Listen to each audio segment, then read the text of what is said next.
శ్రీగురుభ్యో నమః. వక్రతుండ మహాకాయ సూర్యకోటి సమప్రభ నిర్విఘ్నం కురు మే దేవ సర్వకార్యేషు సర్వదా. శ్రీ సిద్ధి వినాయక భగవానికి జయ. ఈ ఉగాది విశ్వావసు నామ సంవత్సరము భానువాసర ప్రయుక్తంగా వస్తుంది కాబట్టి నవనాయకు లోపల సూర్యుడు అధిపతి. అందుకని అందరూ కూడా సూర్య భగవాన్కి ప్రార్థన చేసి ఉదయం మంగళ స్నానం చేసి అందరూ కూడా సూర్య నమస్కారం చేసి అందరూ కూడా భక్తి శ్రద్ధలతోని ఈశ్వరుని ధ్యానం చేసుకొని అందరూ కూడా ఎట్లా అంటే సుభిక్షంగా ఉండాలి.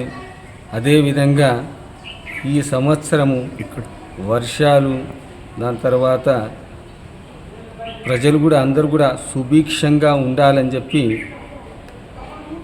Hi everybody, this is Kiriti Damaraju. Like, share and subscribe to Saira TV.